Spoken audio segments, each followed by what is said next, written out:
Eu convoco você que trouxe a sua Bíblia hoje. E é interessante que todos os membros da igreja sempre venham com a sua Bíblia para poder não só mostrar às pessoas, mas ter o hábito de vir à igreja com a Bíblia. Isso é muito bom. Parece que não faz muita diferença, mas é uma diferença, é uma das diferenças.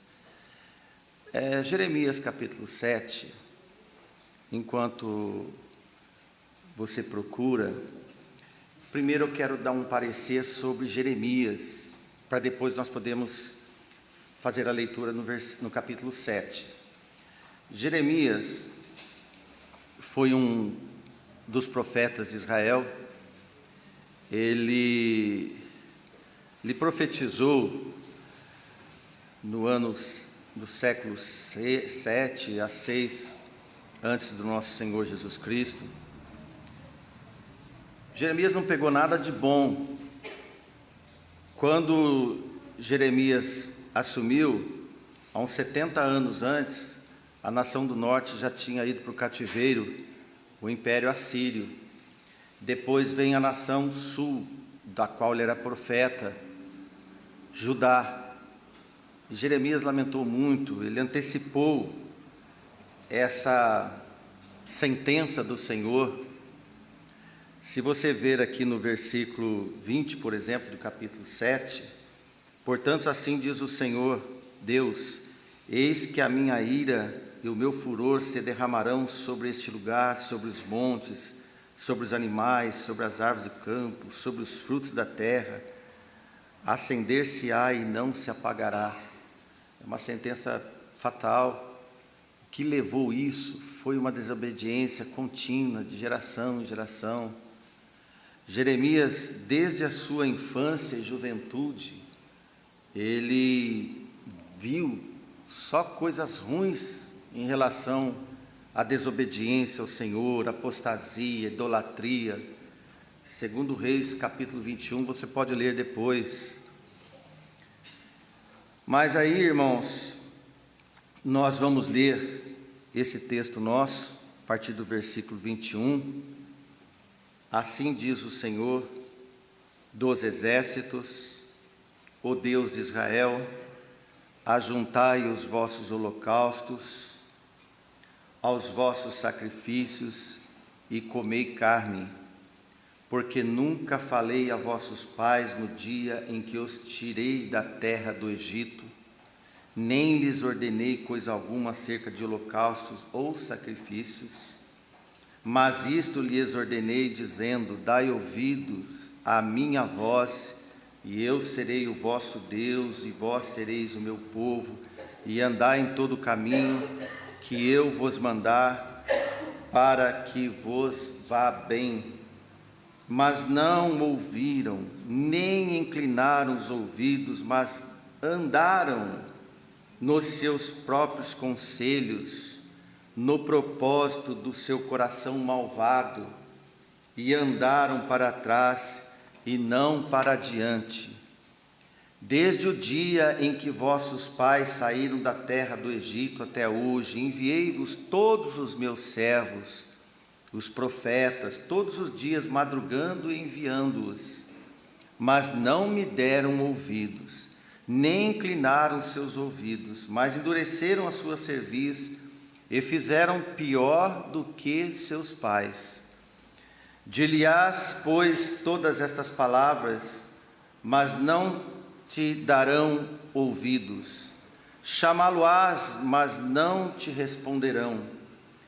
E lhes dirás: esta é a nação que não deu ouvidos à voz do Senhor seu Deus e não aceitou a correção. Já pereceu a verdade e foi cortada da sua boca. Que o Senhor possa nos dar todo o entendimento, a concepção da vontade dEle, para trazermos para nós a mensagem desta noite de domingo.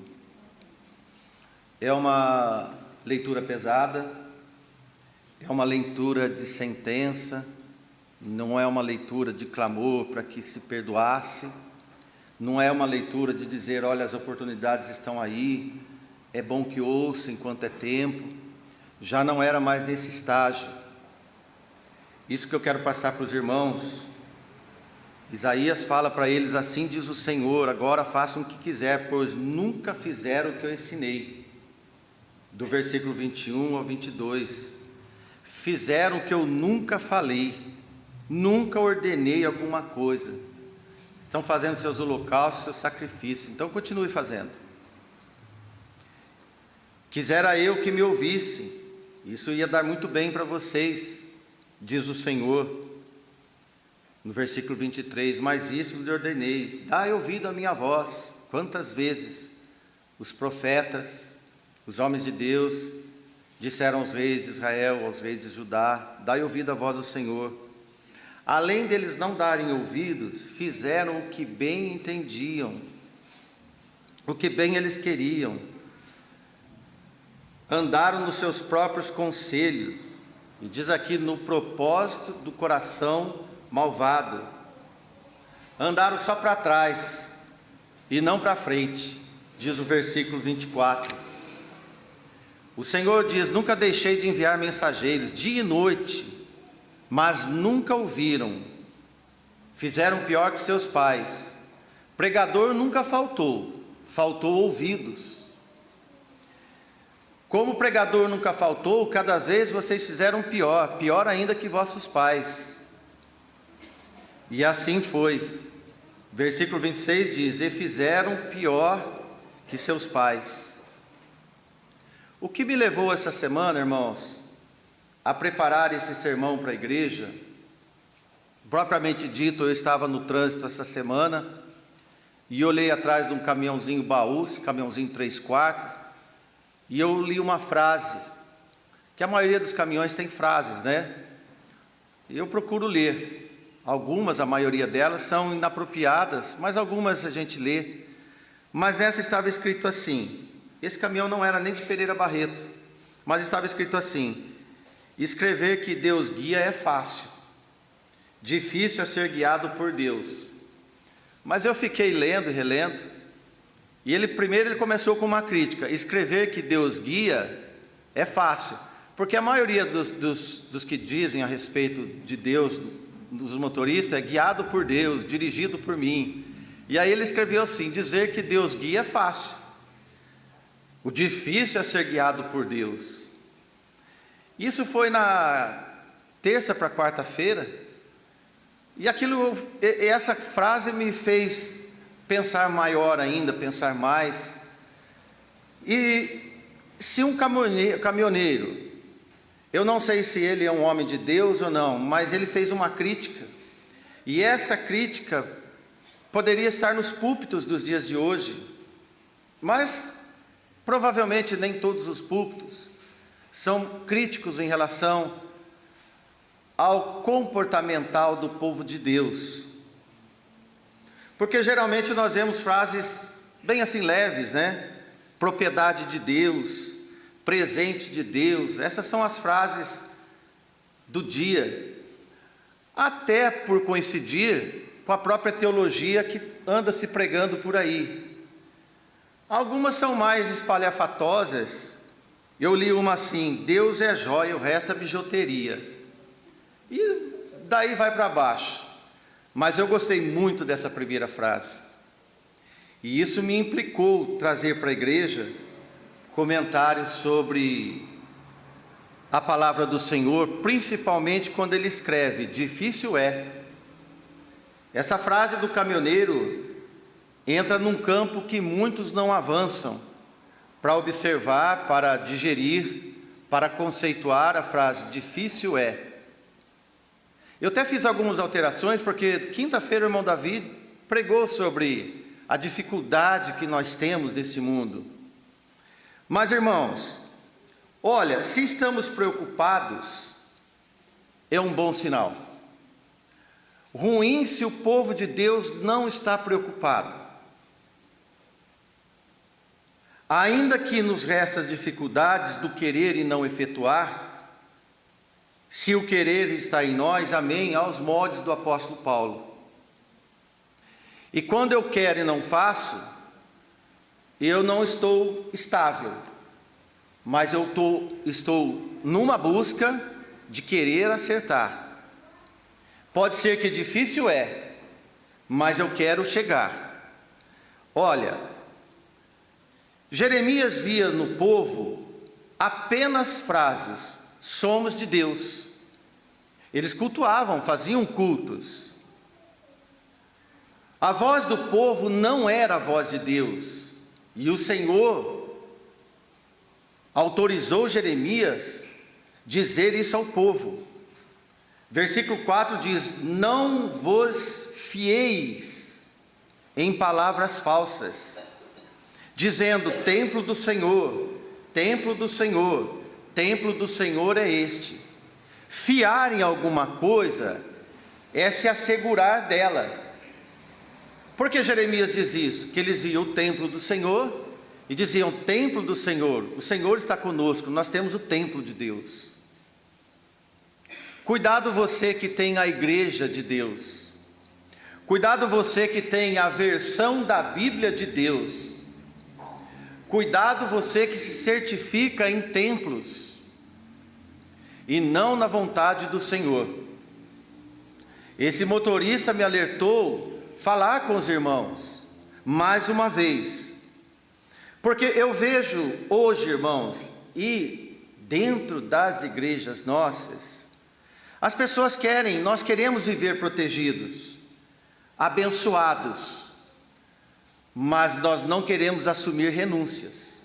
E eu vou usar em terceira pessoa, tá, irmãos? Me permitam. Querem ou queremos segurança, mas não querem comprometimento com o protetor. Querem paz sem assumir as armaduras do soldado do Senhor.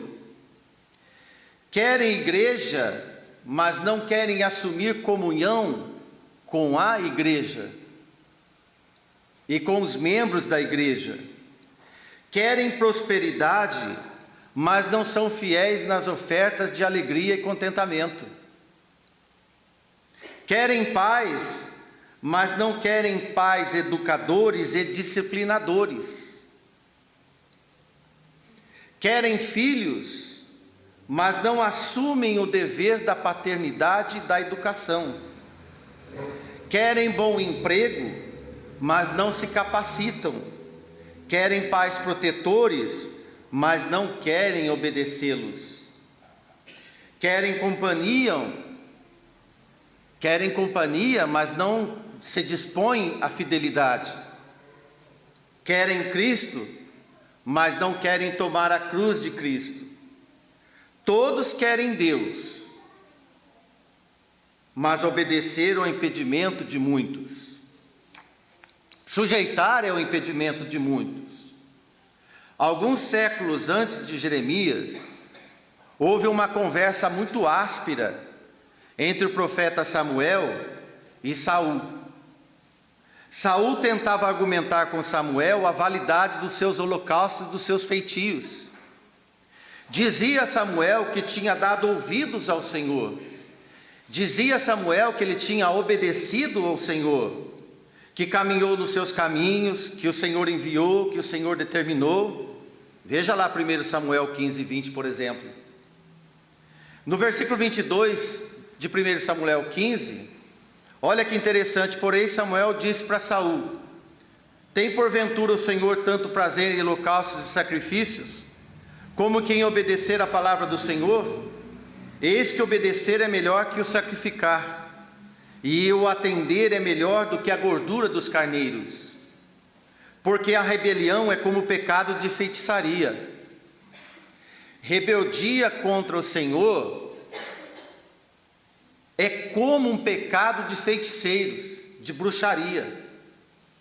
Porfiar com o Senhor, insistir e teimar, é como iniquidade e idolatria.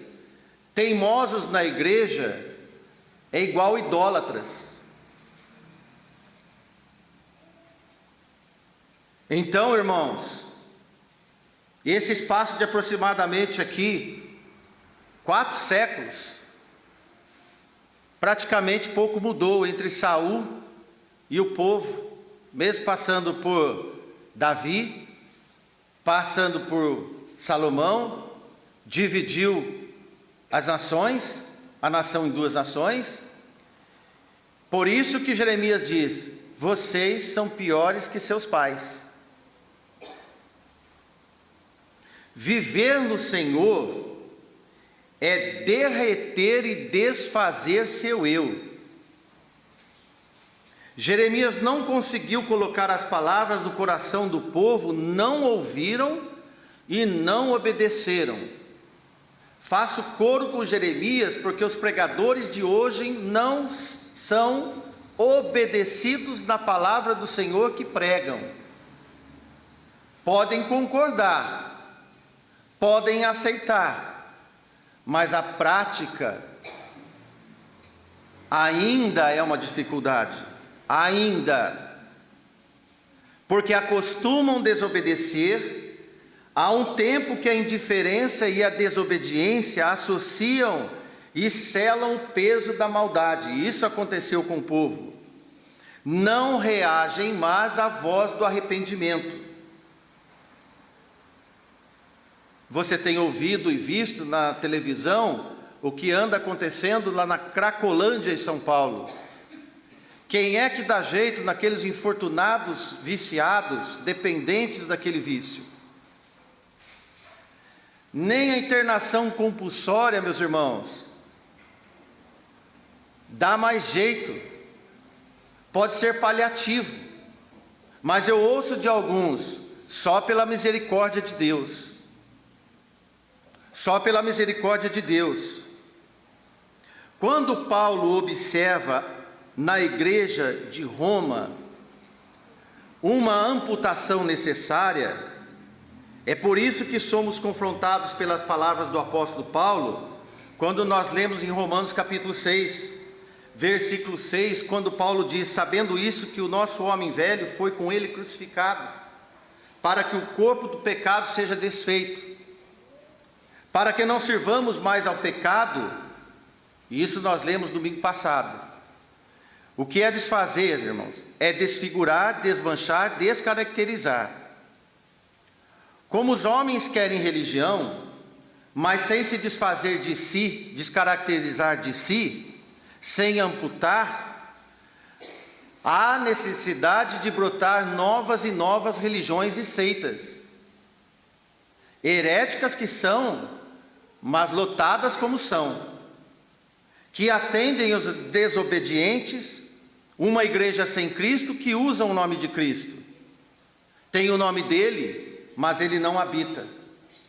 Incorremos no erro de usar e ter o nome do Senhor, mas ele não ser em nós a nova natureza. Incorremos nisso. Não ouvir a voz do Senhor não pode ser regra, ao menos fosse exceção.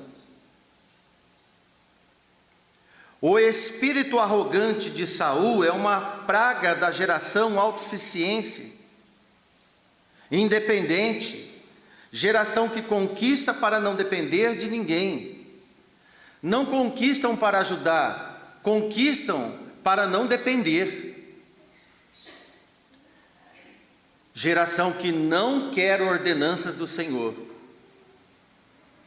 Irmãos, como dirigente e líder da igreja, tenho uma preocupação com esse tipo de geração que pode habitar no nosso meio. Pode ser nossos filhos, pode ser nossos netos e pode ser até nós mesmos. Precisamos verificar. Uma geração que não sabe esperar, a geração do tato, a geração de usufruir, a geração das posses, geração sem fé. E a palavra nos diz com todas as letras: sem fé é impossível agradar-lhe. Sem fé é impossível agradar a Deus. Porque aqueles que se aproximam de Deus é necessário que creiam que Ele existe, e não só na sua existência, mas que Ele é galardoador dos que os buscam. Você tem, irmãos, galardão do Senhor por buscar o Senhor? Buscamos esse versículo na quinta-feira, não esse, mas parte de outro assunto sobre a fé, lá em Romanos 14, 23, fim do versículo. porque tudo que não é de fé é pecado. Tem observado isso, meu irmão? Quando eu entro na minha casa, e eu posso dizer que dentro da minha casa tudo é de fé. Quando eu entro na minha vida, eu posso dizer que tudo é de fé, porque o Senhor está em mim pela fé, a minha família, a nossa igreja, o Senhor em nós. Do resto, tudo é pecado. O povo, irmãos, queriam ter Deus e batiam no peito por ter templo. 3 vezes disseram, templo do Senhor, mas não tinham o Senhor. O Senhor não estava dele. Tudo que não é de fé é pecado, isto é universal. Impressiona quando o Senhor fala assim conosco. Tudo, irmãos, na nossa vida deve ser pela fé. Quando nós vemos Paulo em 1 Coríntios dizer à igreja, que agora, pois, permanece a fé, a esperança e o amor, e esses 3, mas o maior desses é o amor. Eu sei que há uma crítica contra a igreja, porque muitos acusam e colocam o nome de cessacionistas, devido a não explorar certos dons miraculosos de línguas e profecias. Isso é uma outra discussão de uma outra pauta dentre tantas que existem. Nós cremos que o que é perfeito já está entre nós. A palavra é suficiente e nos revela as profecias. Vamos nos contentar com a orientação do Senhor e ser obediente naquilo que tem para nós. Se nós não obedecemos nem o que temos, por que nós vamos avançar no que ainda não é certo? O Senhor é possuidor das curas, o Senhor é possuidor dos milagres, das línguas, das profecias.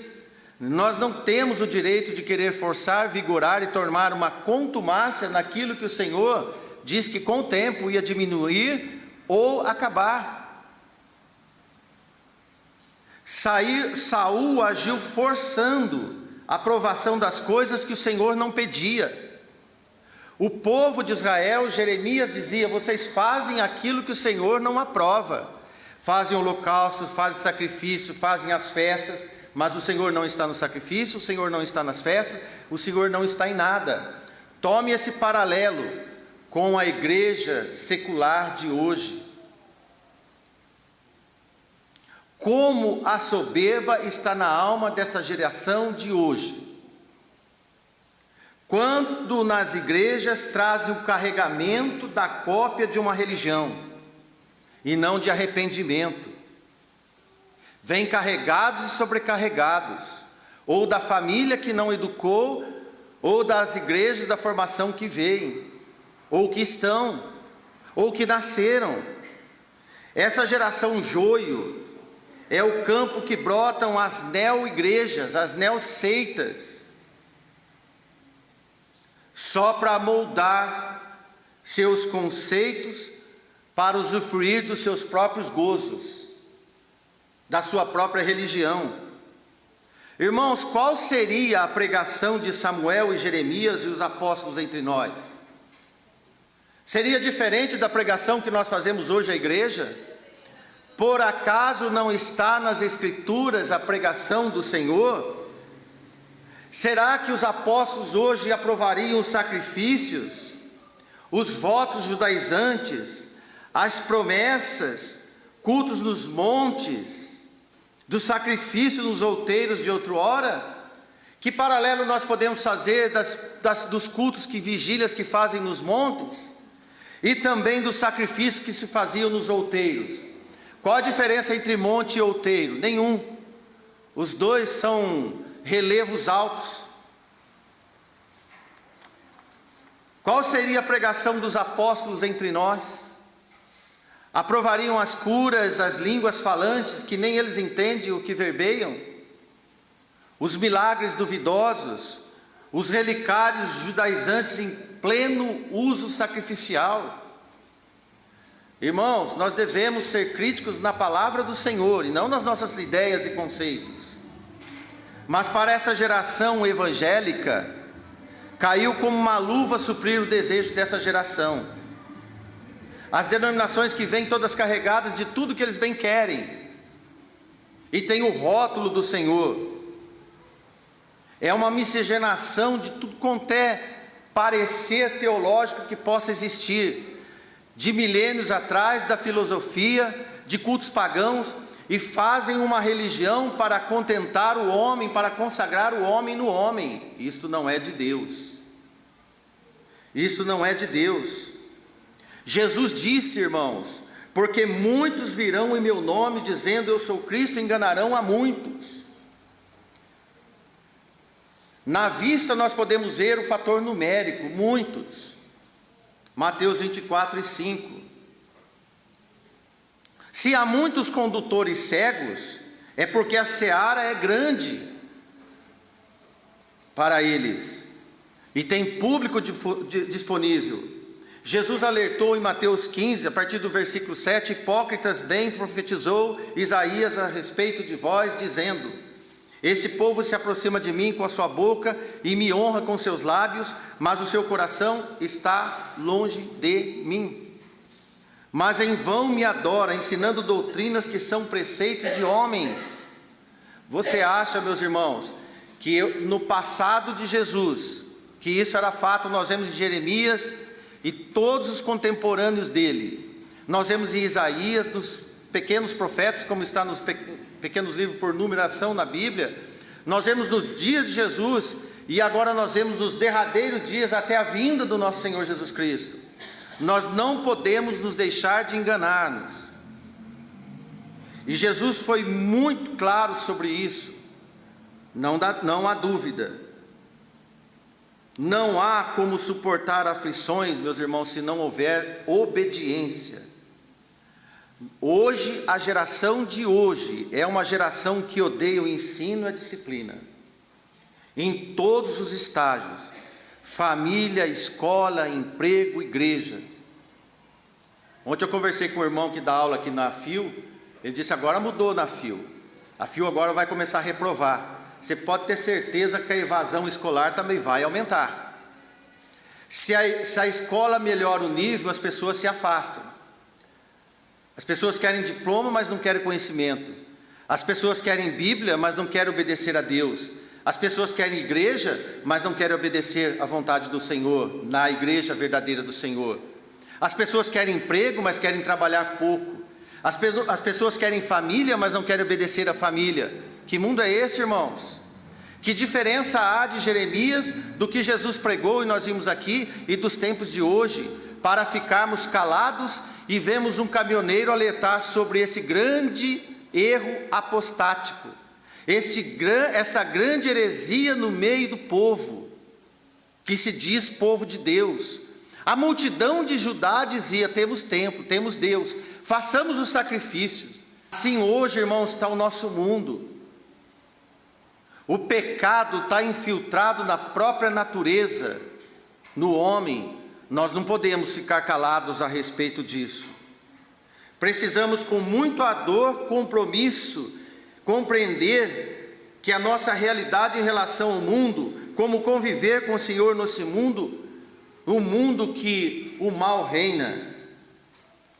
Paulo diz à igreja, a igreja de Coríntios, na sua segunda carta, capítulo 4, versículo 4, nos quais o Deus desse século cegou o entendimento dos incrédulos, para que não lhes resplandeça a luz do Evangelho da glória de Cristo, que é a imagem de Deus.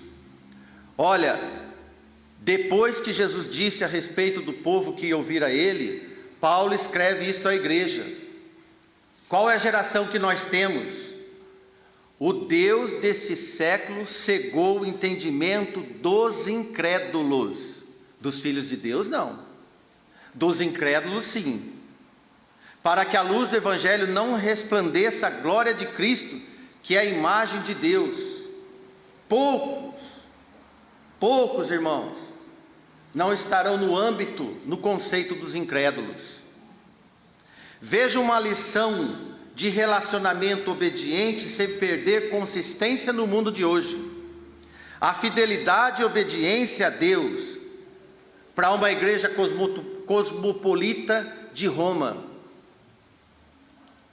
a igreja da cidade da moda, a igreja da capital do mundo, da época. Veja o que Paulo diz em Romanos 12, versículo 11 em diante: não sejais vagarosos no cuidado. Eu vi que esse motorista não foi.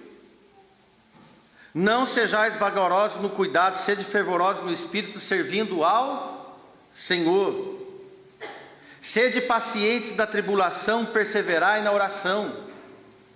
Comunicai com os santos nas suas necessidades, segui a hospitalidade.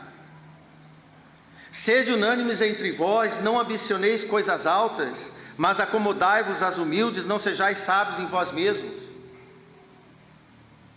Versículo 17: a ninguém torneis mal por mal, procurai as coisas honestas perante todos os homens. Versículo 18: se for possível, quando tiver entre os homens, tende paz com todos os homens. Este é um exemplo desfilado aqui, irmãos, de relacionamento, de convivência que nós devemos estar no mundo, mas independentes dos ditames do mundo, da vontade, da religião do mundo, mas na vontade de Deus. E ele termina no versículo 21, não te deixes vencer do mal, mas vence o mal com o bem. A nossa arma, irmãos, são benéficas. Jeremias diz no mesmo livro, Jeremias 33:3, clama a mim e responder-te-ei, anunciar-te-ei coisas grandes e firmes que não sabes. Mas a sentença já era tardia. Nós sabemos na história que foram de qualquer jeito. Nabucodonosor levou todo aquele povo, deixou em Jerusalém só os velhos, os doentes, aqueles que não tinham mais condição de trabalhar, restolho do templo. Essa, irmão, é destruição que o pecado deixa. A religião associada ao pecado é a pior coisa que pode existir para o ser humano, porque é uma afronta usar o nome de Deus em vão, principalmente em nome da religião. Eu quero ler um pequeno texto para os irmãos antes de terminar essa breve mensagem de hoje. Foi outra frase que eu li e me fez lembrar dos meus tempos de menino, que pode coincidir com os muitos da minha idade aqui. Essa frase, essa pequena poesia diz o seguinte: quando eu era criança, eu sempre gostava de ajudar minha mãe a separar o feijão antes de cozinhar. Ela sempre me dizia para eu separar e deixar de lado o que não estivesse bom. Desde criança minha mãe me fez entender que se algo não faz bem, eu tenho que deixar de lado. Isto serve para o feijão e serve para as pessoas. Quem aqui teve o privilégio, a única coisa que eu sou contra aqui, esse senhor que fez essa poesia, é que ele gostava de ajudar a mãe dele. Eu sinceramente eu nunca gostei de escolher arroz e feijão, mas antigamente o arroz e o feijão que os nossos pais compravam no empório, vinha com pedra, caruncho, sujeira, e quem é que os pais colocavam para escolher separar o feijão ou o arroz? Os filhos. E nós tínhamos que separar certinho, porque se nós deixássemos uma pedra no arroz, e quando fazia o arroz, se os nossos pais mordessem uma pedra, nós íamos pagar o dentista de outra forma. Lembra-se disso, irmãos? Nós somos de uma geração que aprendemos a escolher feijão, aprendemos muito saber o que é obediência, em escolher coisas boas. Infelizmente, com todo esse modernismo que vem, o arroz que nós compramos, o feijão que nós compramos hoje, não vem sujeirinha nenhuma. Por um lado é bom para a comodidade, mas para o ensino pedagógico é ruim, porque nossos filhos hoje comem um feijão sem caruncho e um arroz sem caruncho, e às vezes reclamam do feijão e do arroz que a mãe fez. Alguns nem comem e outros jogam fora. Nós, além de escolher o arroz e feijão, nós não poderíamos jogar fora, nós tínhamos que comer. Esta era a vida, de obedecer e dar valor, separar coisas boas e coisas ruins. Nós precisamos ensinar a geração de hoje, irmãos, que o valor que o mundo dá às coisas não é o valor que realmente elas têm. E o valor que eles dão às coisas são coisas que não têm valor algum, mas o valor está em obedecer ao Senhor. Jeremias, irmãos, quando passou esse texto para eles, para o povo de Judá, já era uma sentença lavrada. Não era um apelo para mudar, era para dizer que o Senhor já não ia ouvir mais. Eu creio, irmãos, que nós estamos caminhando para um dia entender a pregação de Jeremias e dizer: agora já não é mais tempo. Quiçá você que veio à igreja hoje, entender que ainda hoje é tempo aceitável, não de fazer profissão de fé talvez, mas de mudar o Deus que você serve, e fazer um arrependimento e entender que você deve crer que o Senhor pode mudar a sua vida, e não você querer mudar o Deus que você tem no conceito. Nós precisamos obedecer ao Senhor. Nós precisamos entender o que o homem de Deus diz a Saul, que o Senhor não queria sacrifícios, assim como Jeremias disse, assim que Samuel disse, assim que Jesus disse do povo que chegava a ele. Elogiava com os lábios, mas o coração era outro. Que nós tenhamos uma vida reta diante do Senhor, consagrada diante do Senhor, que o nosso eu seja derretido, desfeito, e que a natureza do Senhor estabeleça em cada um de nós, que a vontade do Senhor impere nas nossas vidas. Amém. Obrigado. Deus enviou Jesus, seu Filho, e seu amor, perdão nos dá. Na cruz morreu por meus pecados, mas ressurgiu e vivo com o Pai está. Porque vivo está, o amanhã não temerei. Porque vivo está, não temerei. Pois eu bem sei que é dele o meu futuro. A vida vale a pena, Cristo vivo está. Um dia irei passar o rio, vencer a morte sem temor, morrer pra mim será vitória. Verei a glória de Jesus, meu Salvador. Porque vivo está,